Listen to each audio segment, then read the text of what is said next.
El 15 de agosto es un día clave para la implementación del proceso de paz, porque se termina el régimen de las zonas veredales y comienza el proceso de reincorporación de las FARC a la vida civil. Este es el final de un proceso que se inició el 1 de enero cuando las FARC se trasladaron a las 26 zonas veredales. Se había establecido que durante 6 meses las FARC debían entregar sus armas, de entregar sus bienes y entregar a los menores reclutados durante el conflicto. El 27 de junio, las FARC entregaron las armas personales y se comprometieron a entregar y destruir el 1 de septiembre todas las caletas, hecho que se está cumpliendo según los últimos reportes de las Naciones Unidas. Según cifras oficiales, hasta el momento se han entregado 86 menores al Comité Internacional de la Cruz Roja y se espera que el resto de menores reclutados sean entregados mañana martes 15 de agosto. Mañana, las FARC tienen que entregar la lista completa de sus bienes y aunque todavía no se sabe oficialmente cuánto es su valor, según pudo establecer Revista Semana, supera el billón de pesos e incluye tierras y ganado, algunos bienes inmuebles y vehículos, todo el armamento, obras públicas como carreteras y puentes, así como dinero en efectivo y oro. Sin embargo, la oposición uribista insiste en decir que las FARC no han cumplido con su compromiso. Abro comillas, que entregan armas está bien, pero ¿en qué quedan los fusiles que le compraron a Montesinos, que sean 10.000 y no 50.000 y las municiones? ¿En qué quedan las caletas o escondrijos? Un día se habla de 400, al otro día de 900. Que entreguen armas está bien, pero desarme total no hay. Cierro comillas. Abro comillas. Según un informe de la Fiscalía, desde 1975 hasta 2014, las FARC reclutó 11.556 niños, lo que demuestra que la política de reclutamiento fue generalizada. No estamos hablando de unos cuantos niños. Cierro comillas. La posible cifra de 1 billón de pesos de bienes de las FARC que presenta Semana sería más baja que la que tiene el fiscal Néstor Humberto Martínez. Según el fiscal, los bienes superan varios billones de pesos e incluirían cuentas en el exterior en manos de testaferros de la guerrilla. No obstante, las FARC opinan que quien no ha cumplido el acuerdo hasta el momento es el gobierno. Aún no se han aprobado en el Congreso varias leyes necesarias para la implementación del acuerdo de paz, tales como la ley estatutaria que regula la Jurisdicción Especial para la Paz, la reforma rural integral y la reforma política electoral. El proceso de reincorporación de las FARC también va lento. El Estado no ha adquirido las tierras donde se ubicarán los excombatientes. Aún no se tiene claro de dónde saldrá el salario mínimo mensual para que los exguerrilleros se mantengan durante 2 años y el capital semilla de 8 millones de pesos para iniciar sus proyectos productivos. Tampoco se ha concretado con los empresarios los diferentes proyectos que permiten recibir laboralmente a los excombatientes. Pregunta: ¿quiénes han cumplido más el acuerdo de paz? ¿El gobierno o las FARC?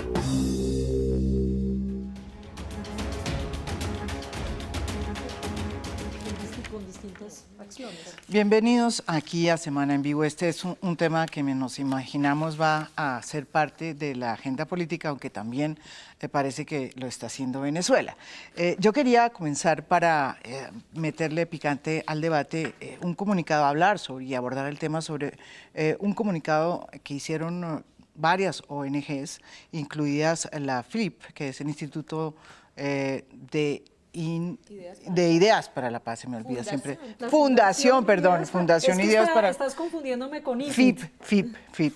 Fundación Ideas para la Paz, que dice, entre otras cosas, recuerda que este acuerdo es centralizado, o por lo menos tiene el objetivo de darle importancia a las víctimas, por un lado, y por el otro, aconseja a los miembros de las FARC que estén condenados por delitos de lesa humanidad, pues no presentarse en las listas al Congreso. Ese es un comunicado que aparece hoy en todos los medios de comunicación y que formará parte de este debate hoy en Semana en Vivo. Los invitados son los siguientes.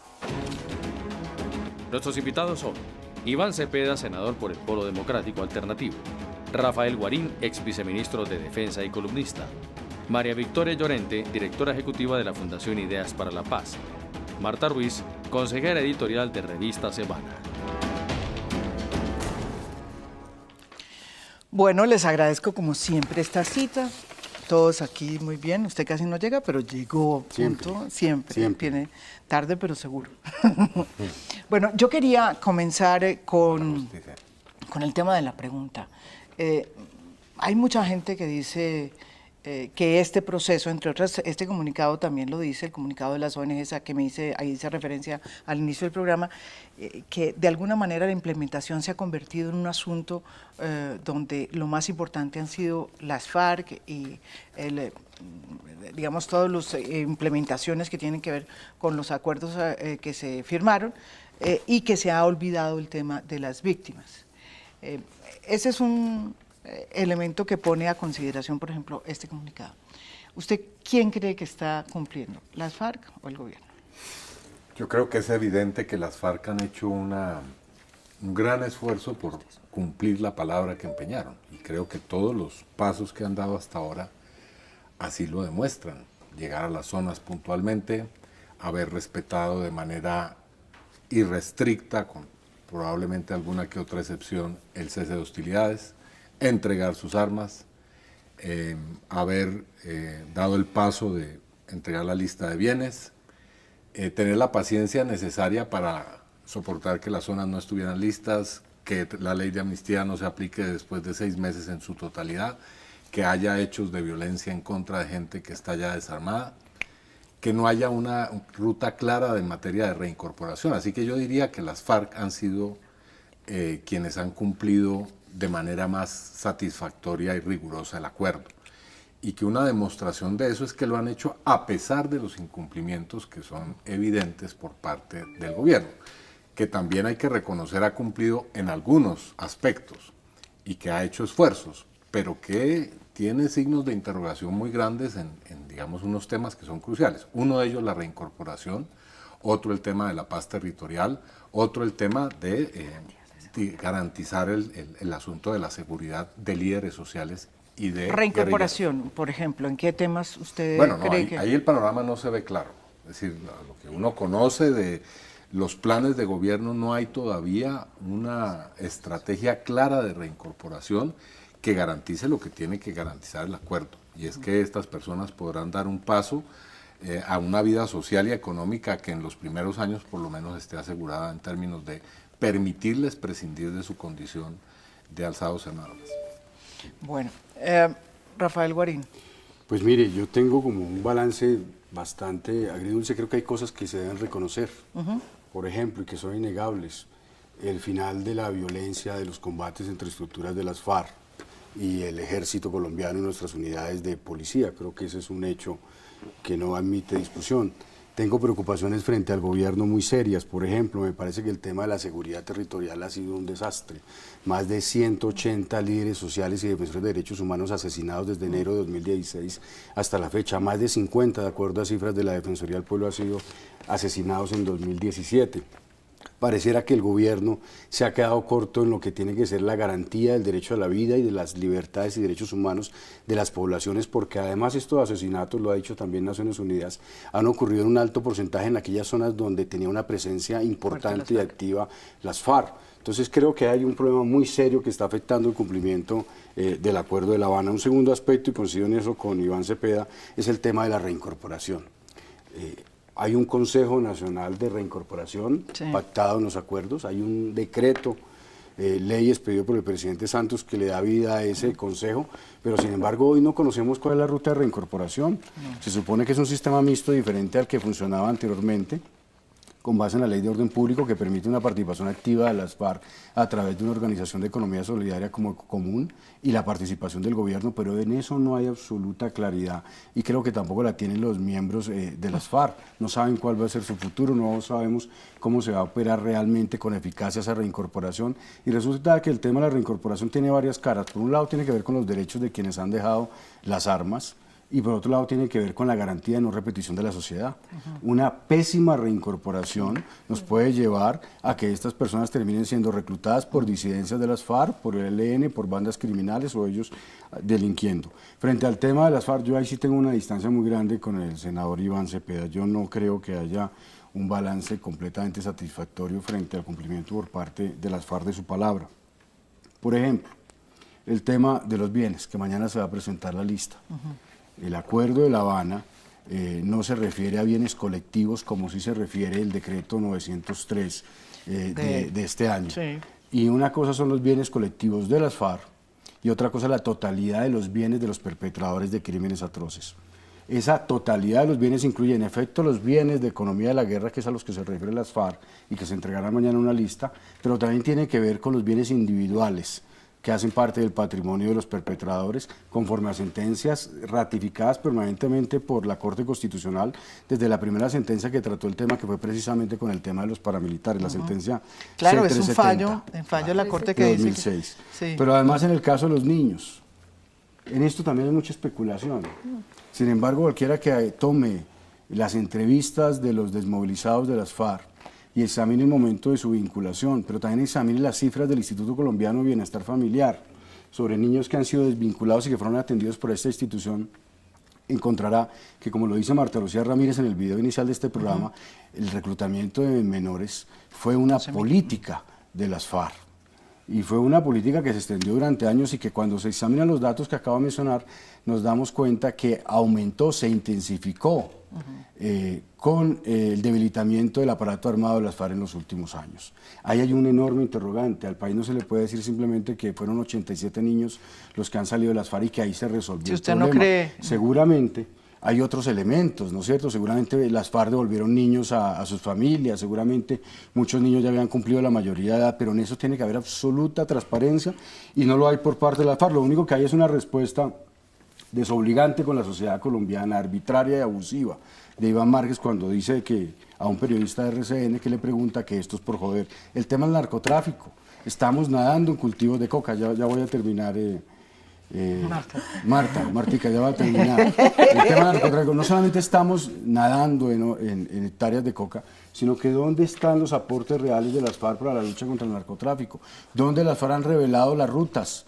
¿Dónde las FARC han revelado a quienes, los capos con los cuales tenían sociedad para estos negocios? ¿Dónde las FARC realmente han traducido una información concreta que ayude a combatir el narcotráfico? Y dos perlas más con las cuales voy a ser absolutamente provocador, pero que vuelvo e insisto, el tema de la desmovilización y el tema del desarme. No es que la oposición se invente estos datos, es que los datos provienen del gobierno y de ahí la necesidad de subrayar que sea el propio gobierno el que aclare y precise las FARC.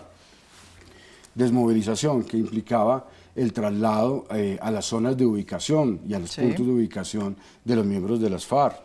El último informe del Ministerio de Defensa de conteo de septiembre del año pasado señalaba que entre miembros de las milicias y miembros encuadrillados eran cerca de 14.000, sin embargo tenemos algo más de 7.200 miembros de las FARC en las zonas de ubicación. Ahí hay un interrogante. Pero para precisar datos, son en este momento con los milicianos, digamos que entre 9.500 y 10.000, y hay 2.500 o 3.000 personas. ¿Pero cuántos están, según el último informe del Alto Comisionado para la Paz?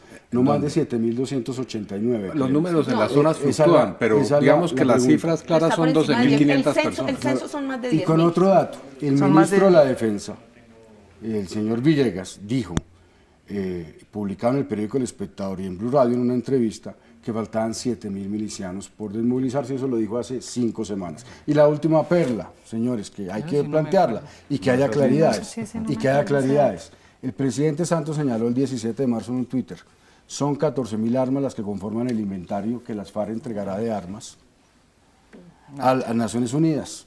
Y ese mismo día el Ministerio de Defensa señaló que de esas 14.000, 11.000 eran fusiles. Luego la pregunta que se hace desde la sociedad colombiana y de muchos sectores, no con el afán de petardear la implementación del acuerdo, porque todos estamos conformes en que no quede ni una sola arma en manos de las FARC, es que el gobierno habla de 14.000, hay 11.000 fusiles según el Ministerio de Defensa, y Naciones Unidas solamente nos habla de cerca de 7.200. Sin saber lo de las caletas todavía. Yo no sé tus cifras, porque las cifras que yo conozco de Comando General coinciden más o menos con las cifras de 7.000 y pico de fusiles, ¿sí? Que es lo que hay entre la gente concentrada. No sabemos todavía el balance final de armas de las caletas, que es una cosa bastante numerosa, ¿sí? Y en ese sentido yo creo que el tema del desarme, a mí me parece que no tiene mucha discusión en términos de que se ha cumplido bastante bien y con una transparencia por lo menos garantizada por la ONU. Los números coinciden con los datos, por lo menos de Comando General, que hemos conocido. Entonces me parece que ahí hay total transparencia. Yo, pues, frente al tema de los niños, yo quiero decir lo siguiente. El censo que acaba de terminar la Universidad Nacional demuestra que hoy de los 10.000 que fueron censados, que son los que están guerrilleros en las zonas veredales, más presos, más milicianos, digamos, el número grueso es unas personas que tienen entre 30 y 40 años, entre 28 y 40 años, y que llevan entre 15 y 20 años en las FARC. Muchos entraron niños. Mi experiencia como periodista es que tú vas a las zonas veredales y hablas con la gente y muchos entraron menores, Sí, sin la duda, mayoría. pero ya no son menores, ya no son menores.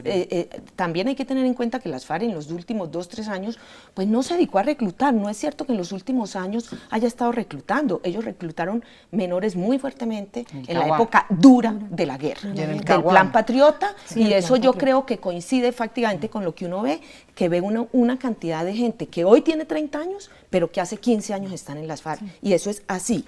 Entonces yo creo que eso es una realidad. ¿Hubo reclutamiento en masa? Sí, yo creo que eso no lo puede negar nadie. Que hoy esos niños hagan parte de las filas de las FARC, yo creo que eso no es real, no es cierto. Y hay unas cifras, ha habido unos retrasos, ha habido también problemas serios, según entiendo. Hay niños que se han devuelto de su casa otra vez a los campamentos, por 1000 razones. Sí. Entonces creo que hay y eso tiene que ver mucho con el tema de la reincorporación que ustedes señalan. Yo creo que las FARC en general ha cumplido, pero creo que también por la línea light. Es decir, que le ha faltado, como dice Rafa, yo creo un poquito más de compromiso con ciertas acciones más afirmativas. Por ejemplo, con el tema de la droga, con el tema de los bienes. Pero de los bienes, o sea, el tema de los bienes yo creo que es muy complejo y podemos discutirlo más. Porque, sí, ahorita pues, primero no tenemos, apenas mañana vamos a saber la lista, pero yo creo que el tema de bienes es un tema muy complejo, que va a ser, que nunca no va a salir del bien, digamos bien, por estricto que sea el inventario, porque es muy difícil que se logre un inventario total de una economía que era absolutamente... En 50 años o más de guerra. Absolutamente marginal, informal, mafiosa, lo que se quiera. Es muy difícil que eso, cualquier cosa tenga algo de transparencia. Va a ser muy difícil. Yo creo que eso va a ser un chicharrón enorme. Pero finalmente yo quiero decir que el gobierno, yo creo que hay muchos incumplimientos. Pero es que es una tradición del gobierno incumplir, no solo a las FARC, es decir, es una incapacidad de cumplir. Yo creo que no es una voluntad de incumplir, sino una incapacidad de hacer las cosas como toca, de conocer la realidad, de adecuarse, de ser flexible. Este es un Estado paquidérmico, lento, burocrático, que está atrapado en su dinámica política. Es decir, la dinámica política atrapa las decisiones mismas del Estado. Usted está diciendo una cosa importante y es, por ejemplo, el tema de los PEDETs, el tema incluso de los proyectos productivos, es verdad que están incluidos en la reincorporación de 8 millones de pesos para esos proyectos productivos. Eso ya van a tener que ser desarrollados incluso por el próximo gobierno. Sí, pero no solo eso, sino que hay que ser sinceros. Ese acuerdo de reincorporación quedó flojo. Desde La Habana quedó flojo. Es un acuerdo que es un acuerdo que no responde a una realidad de las necesidades reales. Yo creo que eso es una cosa en la que hay que sincerarse, ese es un acuerdo que hay que meterle más carne, porque esto es un tema delicado, es un tema de seguridad. Totalmente. No es un tema de subsidios y beneficios, ni de pagar, ni de que el crimen paga, ni cosas por el estilo, sino que es un tema de estabilidad de las regiones, y es un acuerdo que hay que volverlo a mirar, porque yo creo que con lo que hay en el acuerdo queda muy coja la reincorporación. Hay que cumplir lo que está y después sí, exacto. Yo creo que hay que cumplir lo que está, pero creo que se necesita más política pública, más que un reacuerdo. Es una política pública. Es que lo único que se acordó en reincorporación era que se acordaba del Consejo de Reincorporación, que le toca al Consejo construir una política realmente robusta, sí, porque nosotros nunca nos habíamos enfrentado a una reincorporación de tanta gente, con unos arraigos en las regiones tan fuertes. Y yo creo que es muy delicado el escenario que tenemos. Bueno, aquí tenemos a la directora de la FIP, perdón, la Fundación de Ideas para la Paz. Nada más y nada menos. Nada menos, María Victoria. Yo quería que usted también abordara este interesante comunicado que hacen ustedes con varias ONGs colombianas y que tiene que ver mucho con la implementación, ¿verdad?, de los acuerdos de paz y sus dudas al respecto de lado y lado, porque si uno lo lee tiene también un poco esta misma pretensión del programa. Sí. Cuénteme. Sí. No, la idea con este comunicado que sacamos la semana pasada es realmente llamar la atención sobre que, digamos, este es un acuerdo que todos sabemos que tiene un déficit de legitimidad importante. O sea, esa es una realidad y realmente este es un acuerdo con vocación de transformar el país, de cambiar las condiciones para que no haya repetición. Esa es la vocación del acuerdo y además de tener a las víctimas en el centro del acuerdo. Entonces nosotros lo que llamamos la atención acá es la preocupación que tenemos por esta especie de vacancia judicial que hay, en el sentido de que la Jurisdicción Especial de Paz realmente, en el mejor de los escenarios, va a entrar a funcionar hasta el año entrante. Marzo del año entrante, si nos va bien, mientras tienen reglamentos y todo. Entonces, eso, y en el entretanto están sucediendo un montón de cosas importantes que están acordadas, o sea, nada de esto está por fuera del acuerdo. Pero digamos, en este contexto de déficit de legitimidad, nosotros decimos hay una oportunidad para que no solamente el gobierno y los otros actores comprometidos en la implementación del acuerdo, sino también las FARC, hagan actos que le den, digamos, que le llenen, que favorezcan ese sentimiento y que le hagan contrapeso a este sentimiento que hay de que puede ser, porque en ningún momento decimos que es un hecho que se están favoreciendo a los victimarios. Eso no es lo que decimos. Decimos que hay una percepción, y esa es una realidad, hay una percepción en la sociedad colombiana de que eso es lo que está sucediendo. Porque son los hechos que están sucediendo. Se están dando, puede ser que no se estén dando con la celeridad que se debería hacer, por lo que dice Marta, que nuestro Estado es un Estado paquidérmico que le cuesta trabajo, pero de todas maneras ya se han dado las libertades condicionales, se han ido adelantando ese proceso de la ley de amnistía e indulto, se han tomado otras medidas para agilizar esa situación. Ya las zonas veredales pues mañana se acaban y empieza un nuevo escenario, el escenario de reincorporación sí, y capacitación, empieza un nuevo escenario. Entonces pues la gente se pregunta, bueno, ¿y qué va a pasar?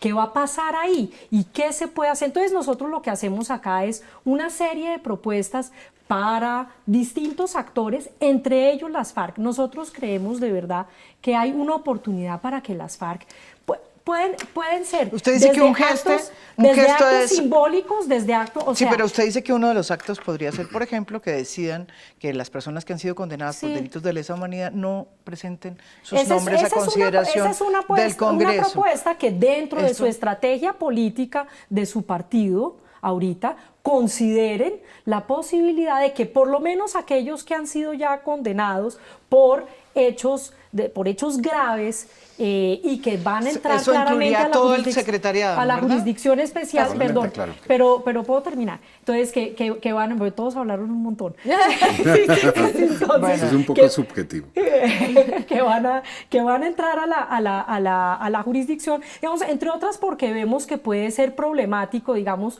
estas personas que sean elegidas, que entren y luego... Usted lo dice por ese anuncio que hizo Iván Márquez diciendo, que hay por ahí diciendo que podría ser candidato a la lista.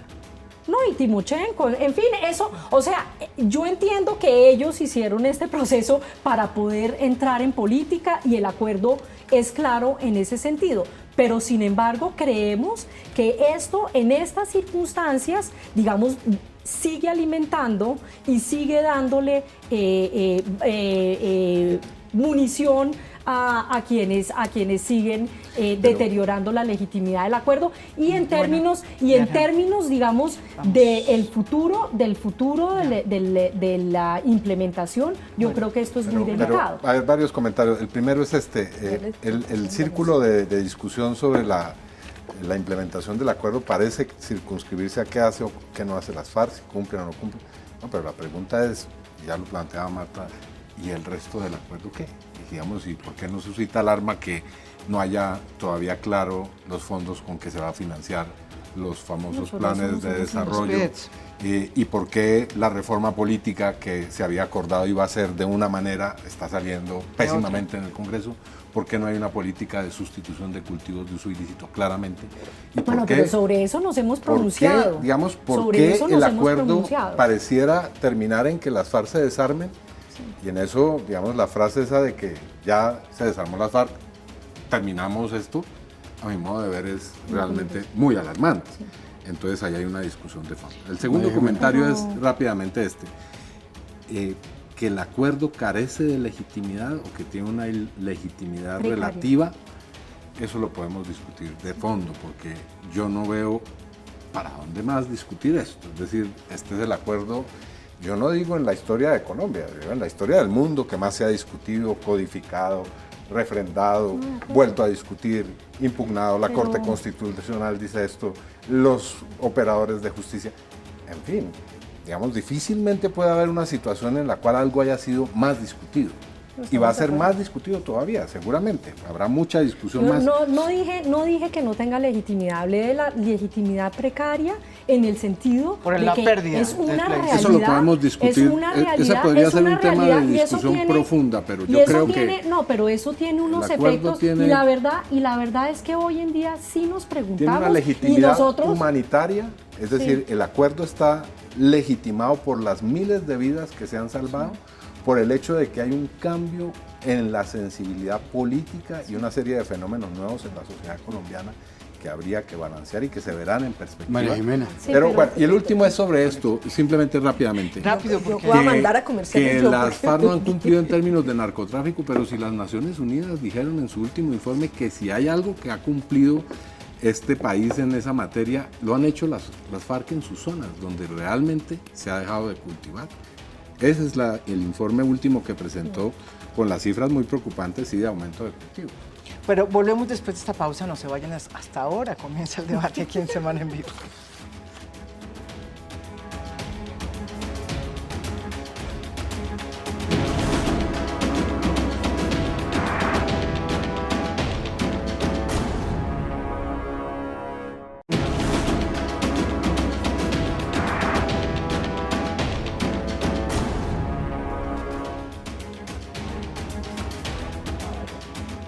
Bueno, volvemos, yo le quería, porque es que me tocó irme a la pausa y entonces usted se quedó como en la mitad. No, simplemente ¿qué opina de la decisión de la propuesta? Sí, de la propuesta hecha por las fundaciones, por las ONGs? Digamos, van a un congreso que va a tener las FARC, que es un congreso en el cual va a tener un ejercicio por primera vez de una, digamos, discusión democrática con la sociedad. Y creo que es muy importante que le digan a las FARC ese tipo de cosas, y seguramente habrá muchísimas otras propuestas. Digamos, el paso que está dando las FARC es fundamental de llegar a la política, y ahí va a tener la posibilidad, pero también, digamos, la confrontación con las ideas de otros, y creo que eso es fundamental, magnífico. Ah, bueno. Rafael, que estaba pues aquí. Mire, varias cosas, ¿no es cierto? Yo creo que aquí se han dicho tantas cosas que no sabe por dónde comenzar. Mire, hombre, Iván, senador, el tema de lo que dijo el señor de la ONU, sobre que los cultivos se extendieron, se triplicaron, se cuadruplicaron, pero no en territorios de las FARC, es absolutamente falso. Solamente hay que coger los propios mapas y las fotografías de Naciones Unidas. Pero sí, pero le estoy diciendo. Sí, hay una zona donde se ha concentrado la coca, ha sido en Nariño, en Putumayo, Caquetá, en Guaviare. ¿Quién está ahí? Las FARC. O sea, eso no se le puede decir mentira al país. Y claro, hay Bacrin, pero no hay ninguna evidencia que hay sectores de pruebe que las FARC están sembrando coca. Por supuesto están las FARC, pero además la cooperación que tiene que brindar, que esperamos los colombianos brinden las FARC contra el narcotráfico, incluye rutas. ¿Qué han dicho de las rutas? Redes, ¿qué han dicho de las redes? Aliados, ¿qué han dicho de los aliados? Lavado de activos, ¿qué han dicho del lavado de activos? Testaferrato, ¿qué han dicho sobre ese tema? Absolutamente nada. En el tema de las armas que decía Marta, es que, Marta, mire, yo estoy citando información oficial pública del Ministerio de Defensa. Del Ministerio de Defensa Nacional Pública, de cualquier colombiano puede en este momento entrar y consultar en Twitter. Del Ministerio de Defensa. Usted me está dando una cita de Comando General privada, que Comando General no ha hecho pública. Yo sí quisiera pedirle al ministro de la Defensa que se pongan de acuerdo, que le digan al país si la información es la privada que le dan a la revista Semana o si la información es la pública usted fue que presentan. Usted sabe cómo se hace el conteo y cómo se maneja y conoce la cartillita por eso mismo sé que esa versión del presidente Santos, de que fue un general que sumó mal, es una versión, como se dice popularmente en las calles de Bogotá, y dicen los muchachos, chimba o rechimba, por una razón, porque esos trabajos duran meses y comprometen distintos componentes de la fuerza pública. No es una suma como pretende el presidente que se hace en cualquier momento de manera rápida y equivocada. El tema de la legitimidad que mencionaba la directora de la Fundación Ideas para la Paz, yo estoy completamente de acuerdo. Por supuesto que el tema humanitario es muy importante, pero es que el déficit, la precaria legitimidad, como María Victoria señala, resulta de una realidad que es incuestionable. El plebiscito tuvo una mayoría del no, y lo que hubo fue, y esto lo hemos discutido en otro escenario, senador Cepeda, y obviamente no estamos de acuerdo, pero lo que hubo desde mi punto de vista fue un maquillaje en algunos temas del mismo acuerdo e imponer el mismo acuerdo en contra de la voluntad popular, al estilo venezolano, al estilo Maduro. Y en el último punto, aquí María Victoria hizo una afirmación que me parece que vale la pena profundizarla, y también la había hecho la moderadora María Jimena. Se están beneficiando a los victimarios por encima de los derechos de las víctimas, o creo que era una reflexión que permitía llegar a este planteamiento, y yo diría que sin duda. Y diría que sin duda por 3 razones, rápidamente. Participación política. Hacen un acto legislativo, aprueban un acto legislativo con mayorías y con fast track para permitir la participación política sin condicionamientos y, como lo dijo el ministro Guillermo Rivera, de manera automática para todos los miembros de las FARC, sin importar la gravedad del crimen cometido. Y se pretende con eso saltar una sentencia, la sentencia C-577-2014, Marta, que señala a la Corte Constitucional que hay 6 requisitos que tienen que ver con los derechos de las víctimas para que se posibilite la participación política de miembros de las FARC.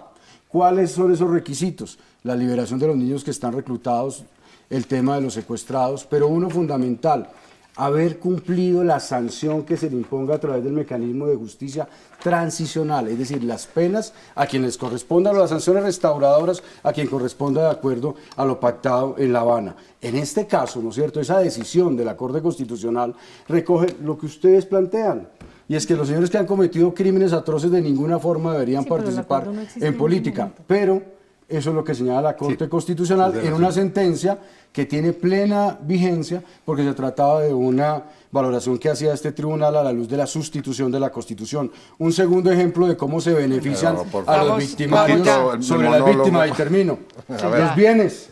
¿Por qué se reduce y por qué se protege más bien los bienes individuales de los perpetradores de las FARC y solamente nos quedamos en que ellos tienen que entregar los bienes colectivos? Y la última circunstancia que me parece clarísima, de cómo lo que está beneficiando es a los derechos de los victimarios por encima de los derechos de las víctimas. Y es que no se está condicionando Rafael, el acceso a los beneficios. Un poquito de diálogo, termino, por favor, el acceso a los beneficios a la justicia. Ustedes son 3 y 4 con María Jimena. No, pero cada uno tiene derecho a hablar aquí, ni más faltaba. No se está condicionando los beneficios, el acceso a los beneficios a la Jurisdicción Especial para la Paz a la satisfacción de los derechos. Pero mira, yo creo... Vamos cosa por cosa. A ver, yo creo primero que todo... Y sin decir cosas, doctor Guarín, que no... Yo valoro el comunicado de las organizaciones, porque me parece que está hecho con mucha sindéresis, pero me preocupan 2 cosas. Una, hombre, los tiempos de la justicia, claro, la imagen de la gente saliendo de la cárcel, no solo los guerrilleros, estamos viendo a todos los oficiales de los falsos positivos y estamos viendo gente que ha cometido crímenes duros de parte del Estado también saliendo, ¿sí? Obviamente eso es una imagen fuerte para el país y para las víctimas, pero yo creo que eso no quiere decir que se haya olvidado que el centro de la JEP y del sistema son las víctimas. Es que esto es un proceso que apenas está en la lista de los magistrados. Entonces, yo creo que esto va a tener unos tiempos, y yo creo que el tiempo de la amnistía es gústenos o no, puede que haya cuestionamientos así, las libertades condicionales debieron ser así o no, pues hay gente que lo ha, Doug Howland, por ejemplo, lo ha criticado duramente, pero es parte del acuerdo. Y yo creo que en el tema político es un tema realmente yo con franqueza he sentido que estamos volviendo a la discusión del marco jurídico para la paz, el famoso marco que ya fue superado por el Acuerdo de La Habana, en el sentido de que moralmente puede ser entendible que no, digamos, si bien jurídicamente ya es un hecho que las FARC, cualquiera de ellos, así haya sido condenado por hechos atroces, se puede presentar, pues hay un cuestionamiento más de tipo político y moral. Es decir, ¿aguanta el país ver a un criminal de guerra o a varios que hemos tenido también sentados en el Congreso, aunque no condenados exactamente, pero digamos, yo sí creo que hay un debate político que las FARC tienen que asumir. Sin embargo, me parece que nosotros no podemos matar el tigre y asustarnos con el cuero. Es decir, toda la pelea entre el sí y el no es en el fondo por el tema de la participación en política. Fue así. O sea, en el fondo, ese es el punto. Entonces, después de que se ha trasegado toda esta pelea, es para decir, hombre, está bien, tienen el derecho, pero no lo hagan. Yo creo que eso es un debate legítimo en términos de digamos, políticos y morales, pero me parece que hay que tener cuidado que no nos asustemos con la esencia misma del acuerdo, que es esa. María Jimena, pero yo quisiera decir algo. No, yo lo que invito es, pues digamos, pues el comunicado tiene 4 componentes. Uno de esos es este, ¿sí? Pero habla de otras cosas, habla de actos, de volver a los actos simbólicos. Actos simbólicos que es invitación no solamente a las FARC, sino también a los miembros de la fuerza pública que también están. Entonces, digamos, habla de otro tipo de acciones que se puedan hacer, muchas de ellas de tipo simbólico y que alimenten como esto y que contrarresten este tipo de argumentaciones como la que nos hacía Rafael Guarín, que es, digamos, la gente hay mucha gente que está viendo eso y la verdad es que no hubo una sola encuesta a lo largo de todo el proceso de paz en donde el tema de justicia y de participación en política no fuera un tema en donde la sociedad o los encuestados dijeran, pues no estamos de acuerdo con eso. Eso es una realidad, más allá de que esto fuera el punto del centro democrático o no, pero eso es. Y yo quisiera sí hacer como como 2 anotaciones a un punto que señalaba Rafael que no comparto, digamos. Yo sí creo que ha habido, y hemos sido testigos de que ha habido un aporte importante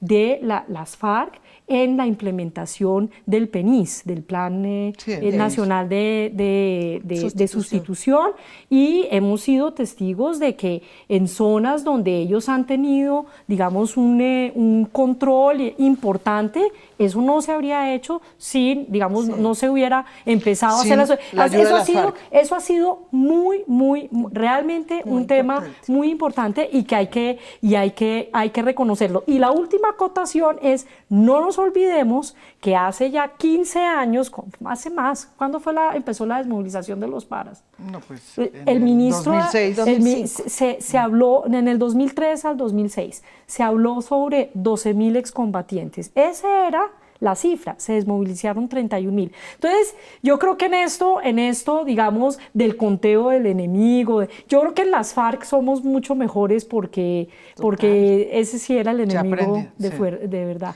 Entonces, pero yo creo que esas cifras, cuando es con la ilegalidad, eso es muy gaseoso. Estos debates son circulares porque siempre es el mismo tipo de razonamiento. Se trata de tener que demostrar lo que es evidente y los hechos. Es decir, se agotó la discusión sobre el cese de hostilidades. Los enemigos o los contradictores del proceso no pudieron demostrar que no había cese de hostilidades. No pudieron demostrar que el pronóstico de que las FARC no se iba a concentrar no fue en realidad lo que ocurrió.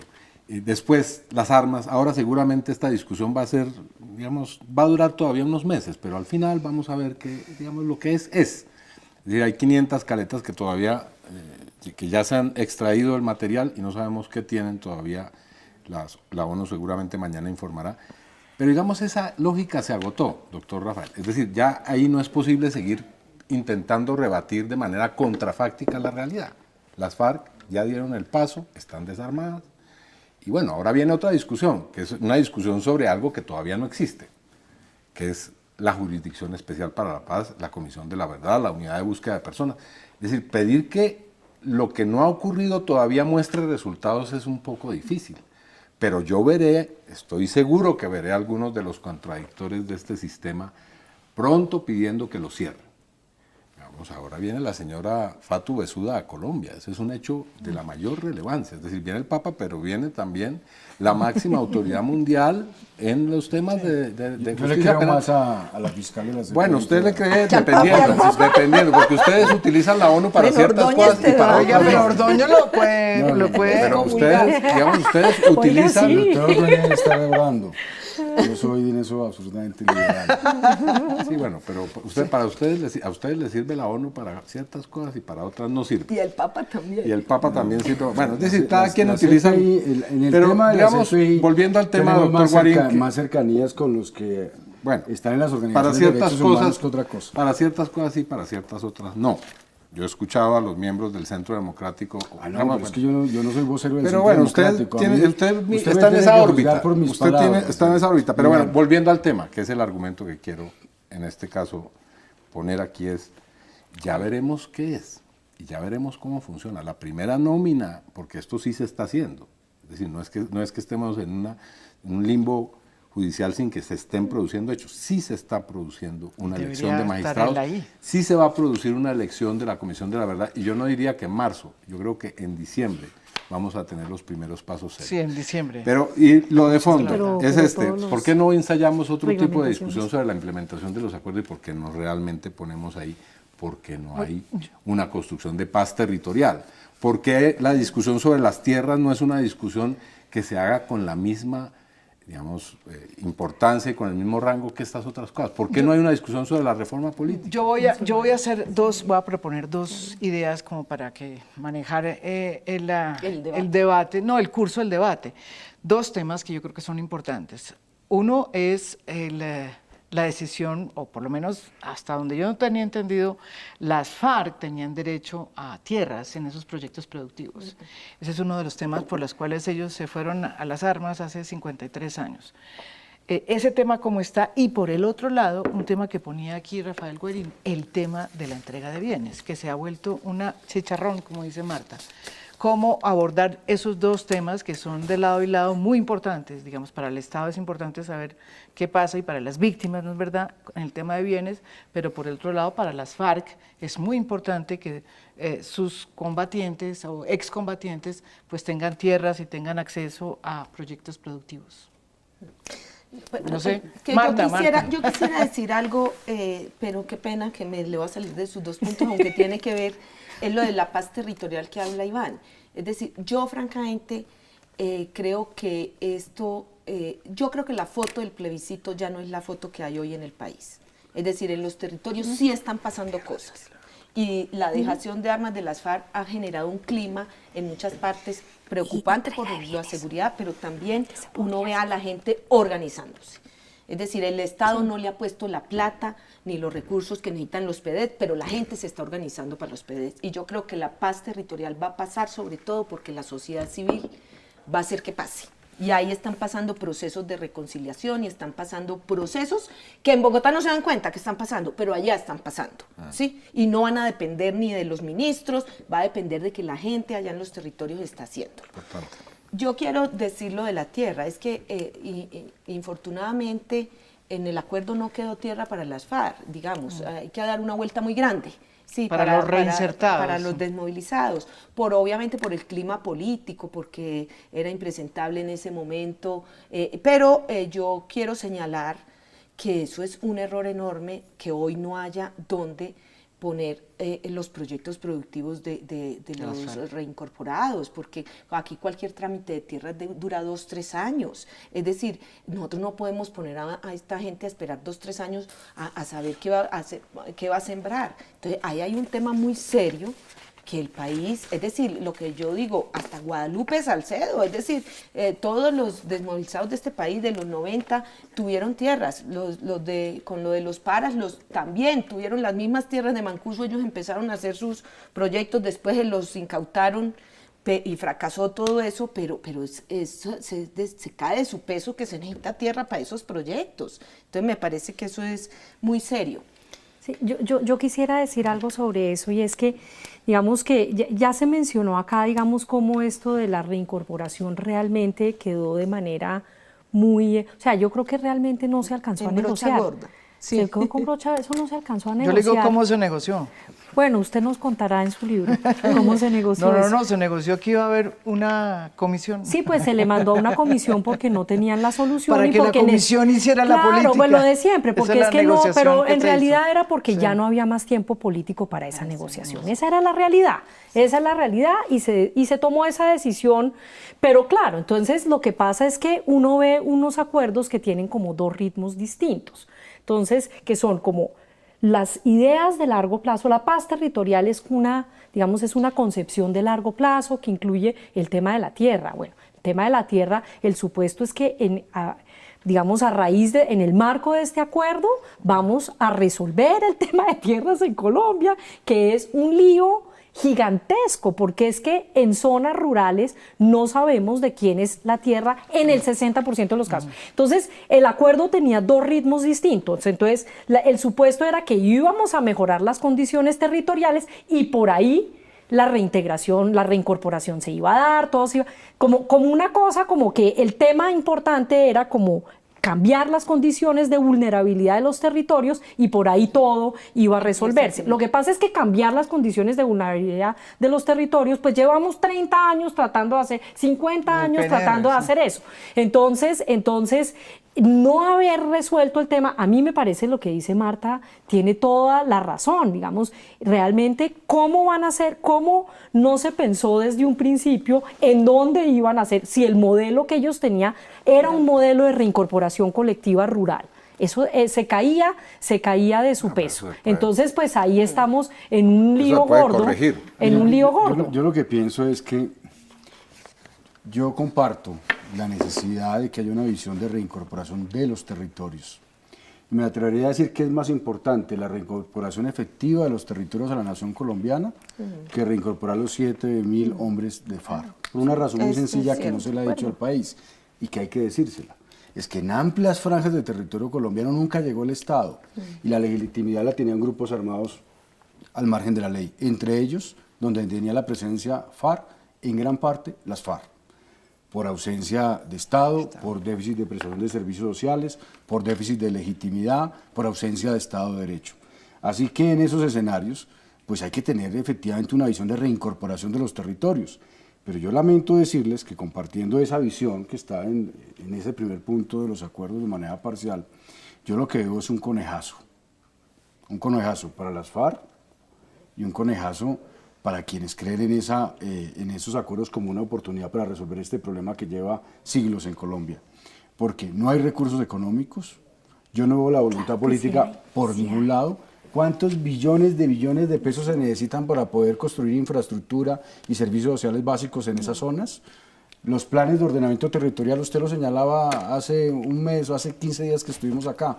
¿Cuánto dejaron para este año? 160.000 millones. Es una cifra absolutamente ridícula. Los planes con enfoque territorial terminarán de tenerse a mediados del próximo año, cuando hay un gobierno de transición. Tenemos una polarización tremendamente negativa que impide que nos escuchemos, senador Iván, que podamos hablar, que sepamos qué realmente es lo que está pasando alrededor de los acuerdos. Entonces, yo lo que veo es un conejazo enorme. Y frente al tema de la entrega de bienes, yo pienso lo siguiente. Hoy estamos hablando de bienes colectivos de las FARC y se están preservando, protegiendo los bienes individuales de quienes perpetraron los crímenes atroces.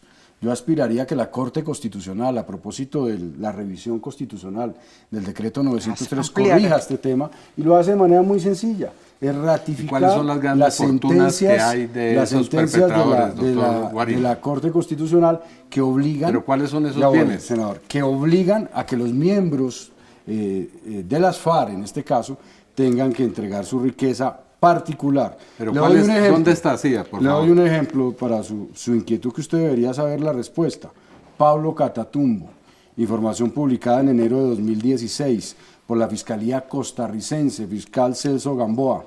Eso está comprobado. Habló de inversiones con dineros en narcotráfico, habló de condominios, habló de bienes a nombre de familiares, de lujosas casas y haciendas en Costa Rica. La propia Fiscalía de Costa Rica dijo que no tenía absolutamente... Estoy citando al fiscal está diciendo de una cosa Costa que no es Rica, cierta. pero además le estoy diciendo otra cosa.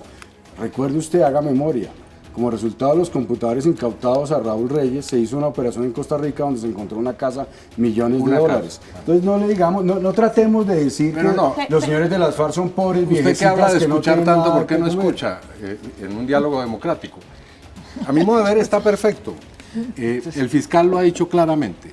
Bien que después de la entrega del listado no esté reseñado, va a ser simplemente incautado. Y la persona que lo tenga puede perder sus beneficios. Entonces, no se intranquilice. No, senador, es que no es suficiente. No se intranquilice. Si usted le va a ofrecer a unos señores que han perpetrado crímenes atroces, entre ellos especialmente a la cúpula de una maquinaria de crímenes de lesa humanidad, una serie de beneficios jurídicos, por lo menos tendría que garantizarse el derecho a las víctimas a la reparación y no permitir que se evada, pero no le diga al no mentiras a la obligar, gente. al no obligar. No, es que lo digo yo, lo dice el decreto. No, perdóneme, el 903, decreto dice al que no van a obligar- reparar las víctimas con parte de los bienes. El decreto dice bienes colectivos, tanto así que una de las asesoras del gobierno de Sergio Pero Jaramillo en su antes era momento que no iba a haber tuvo bienes que para la hacer reparación. la solicitud ante la Corte Constitucional para que se declarara inexequible la expresión Pero colectivos. Mire, es que no hay que Ese ser es un maniqueos hecho, en la es una discusión. realidad. Primer asunto que se decía es que las FARC no iba a entregar bienes para la reparación. Bueno, ahí está, lo van a hacer.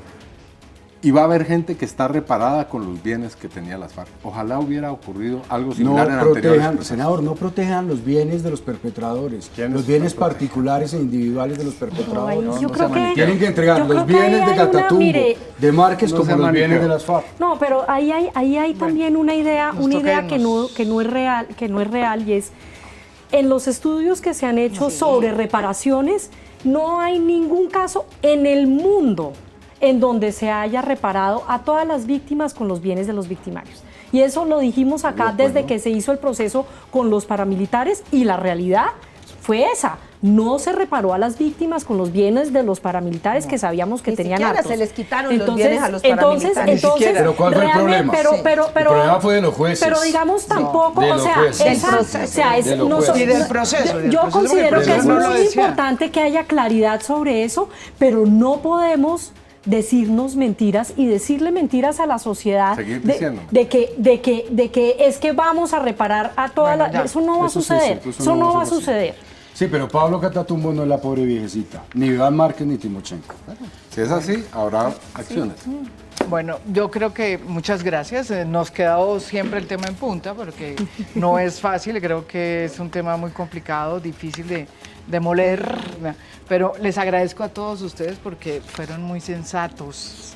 No hubo discusiones altisonantes, Si hubiera cosa que les agradezco. un poquito más de tiempo, no, hubiera pero yo le podido quiero decir desarrollarlo que es cierto lo que dice Rafael Gorín y eso convido aquí a la gente. Estamos en un conflicto político interno que yo creo que nos impide escucharnos los unos a los otros. Y yo creo que es un buen llamado el hecho de que nosotros mismos, ¿no? Que no hemos salido a buscar las armas, pues podamos escuchar al otro, ¿sí? Así piense totalmente distinto a lo que uno cree que puede ser lo que está pasando en este país. Entonces es una invitación que hago sinceramente a todos.